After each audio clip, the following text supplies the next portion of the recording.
go out with one arm, my right arm in this case. Then I add my left knee and bring it all the way up to your chest. Then I tuck up the right leg, and then I use the left hand. So everything needs to come in, and then everything needs to stretch back out again. So one of the really important things with this is you got to teach you to bring a knee in.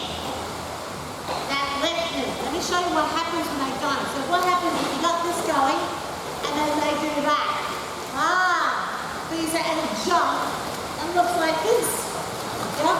Because that knee, from a cognitive understanding of physics and how to get the body to move, if that knee comes up, you're more likely to pull this arm all the way in, and you're also more likely to pull your knee all the way up.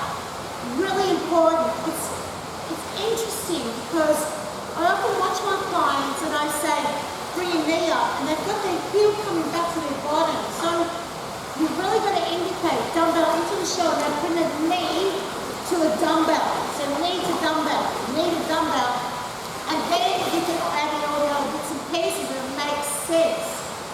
Great cardio exercise, this one.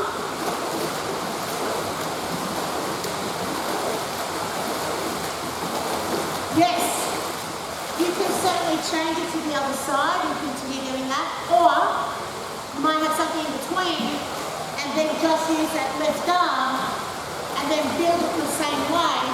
Remember, bring the knee in first, then bring the other knee, and then get this hand working last. So, with the hand that's not holding onto the dumbbell, you want to push it out and pull it in.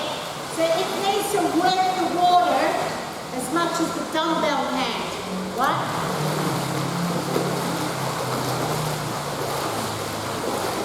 And in fact, when you add that arm action, it helps you want to pop up a little higher as well. There is a lot of impact that's going to go through that one leg, and that's not a bad thing, remember? Some of our participants come to Aqua with osteoporosis, they won't do anything on land. So they need to have some form of impact that happens in the water. Of course, they can modify it and make it a lot easier by just lowering themselves in the water, and then there's not going to be that much impact, but it also reduces all the other benefits as well. The cardio aspect goes down. So, great little exercise. Teaching this on land, you teach the arm, leg, and both legs, and I'll demonstrate that in the next clip, and that's this week's Aqua tip. To demonstrate the side kick on land is going to take a little bit of effort. It's also great if you've got either a frame or a chair to demonstrate this, as I'm going to show you. So you want to start with the arm action first. So you want to get it pulling in and out towards the shoulder.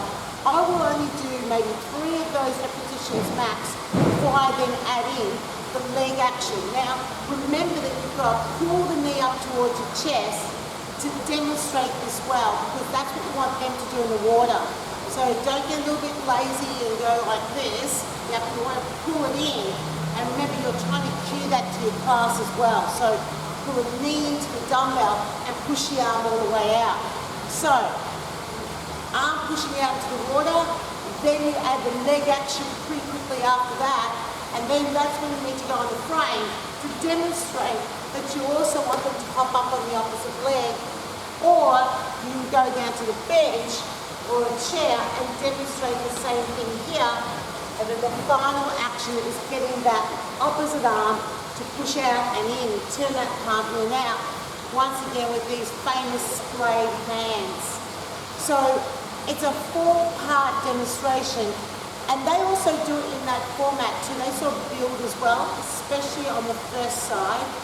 Once they get to the other side, they sort of know where you're going to go with it. But of course, as an instructor, you could also use it as 4 separate exercises that people build up. So they might do 8 repetitions of just the arm, and then you ask them to add 8 repetitions of adding the knee into towards the chest, and then add the 8 repetitions of getting the knee to hop up and down, and then that final arm action. And doing it that way is actually really smart, because you're sort of teaching a move, especially if they're not that familiar with it. My clients are familiar with it, so I need to move and transition from one move to the next pretty quickly so that they get the full picture and they do the final exercise for a little bit longer. So an exercise that you're going to have to work a little bit as an instructor. You're going to need something like an Aqua frame or a chair to demonstrate, especially that really important hopping action. And that's this week's activity.